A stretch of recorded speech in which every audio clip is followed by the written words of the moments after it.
AFTV, Marty, you were just saying to me you love beating Manchester United, and we're beating them. We're beating them. Clean sheet as well, and a deserved win by Arsenal tonight. 100%. I think you can't, like you say, beating Manchester United, there's just got that certain feel, and it goes back to, I remember some of the first Man U games I watched in 1990-91, and had that brawl at Old Trafford and that needle and that bite.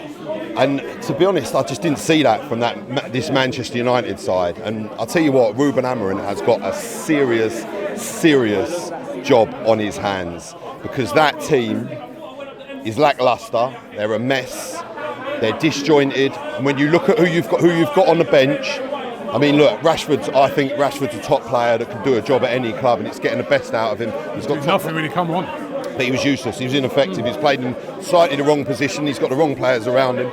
I think for me, in the first half, we were slightly lacklustre. We struggled to get a real foothold in the game. We had that disallowed goal for offside, and we were kind of sussing each other out.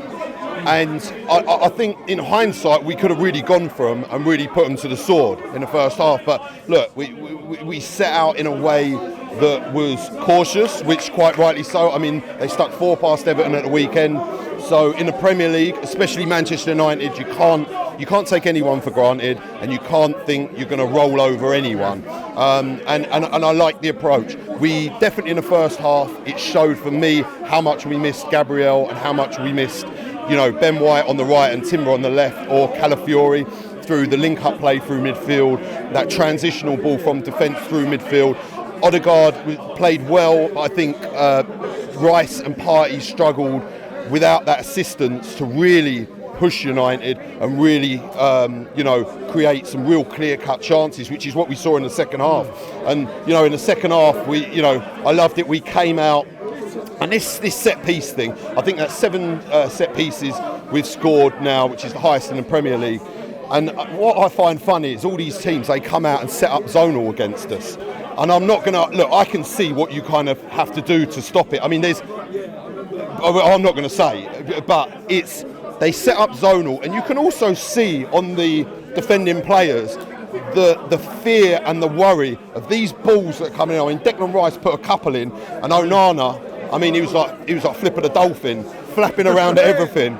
And this was a tale of 2 goalkeepers again. Now, David Raya showed for me why he's the best goalkeeper in the Premier League by a country mile, and that's a fact, and that's not debatable. He won the Golden Glove last season, and tonight that save that he makes at 1-0. Now that goes in, and it reminded me of that save that Seaman. It's slightly different. He leans back and claws it out the goal. And it was a good header, and he's really reached for it. That goes in, and that makes this game 1-1, and the game changes. The atmosphere in the stadium changes, and the game, I think, could potentially have gone the other way. Then obviously we go on. We scored a second goal from a set piece. Marino could have had one. And in the end, it was a great win. The chance, the atmosphere in the stadium, and how we got it was absolutely fantastic. And then bringing on the subs at the right time, he brings on Marino, he brings on Trossard, and then we were in full control. When you're up against, I mean, for me, Harry Maguire had an absolute mare tonight. You're constantly legit. He was out of it, and then this is what I want to ask you. Is it back on now? Robbie. Liverpool have dropped points tonight. We've won. Chelsea have won. It's getting tight again. Robbie, this was never off. And this is what I have always said. And, when we were like 7 games into the season and everyone's like, oh, you've blown the title, it's gone. It's like 7 games in. Now, how many? I think we're 11 games in. We're nearly a third of the way through the season. There's a third of the way through the season. And Liverpool have just dropped points tonight. So that's 2 points. So we've already closed the gap.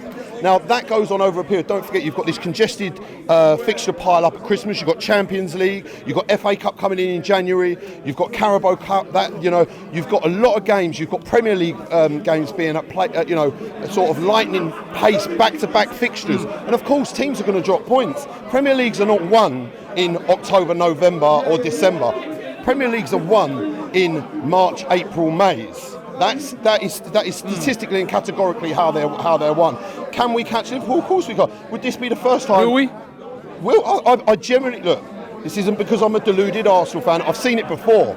I have seen us do this before. I've seen us catch these teams. I've seen other teams catch us. I've seen other teams get caught. You know, listen, I've seen Leicester win the Premier League. I know we ain't no Leicester. Let's have it right. And everyone at that time, and they went on and done it. This is open play. We're in all competitions, and you'd have to be delusional and foolish to think, have we got the right calibre of players for the job? 100%. When you think and you look at Martin Odegaard compared to, I think it was Brennan Dier that we were going to pay 50 million quid for years ago, and you've got someone like Mikel Arteta, you know, that brings in these players and how these players perform and how they drive on and listen, they're going to be key in this title race. For me, in Martin Odegaard, without a doubt, he is the best number 10 in his position. We have got players, when you look at Timber, Saliba showed tonight. Saliba gets in any team probably pretty much definitely in Europe, and you know the rest of the world, I don't, you know, that could be slightly debatable, but these players are top quality performers, and you know, like how we missed Gabriel, but did we? Because look at our set pieces. It's the backroom staff, it's the setup we've got, and how we set up against these teams and how we play our game. And look, again, we can beat anyone on our day, and it's proven tonight. Nothing better than beating Manchester United 2-0 at our place, and then they can come here. Do you know what? They can come here again in the FA Cup, and we'll do it again.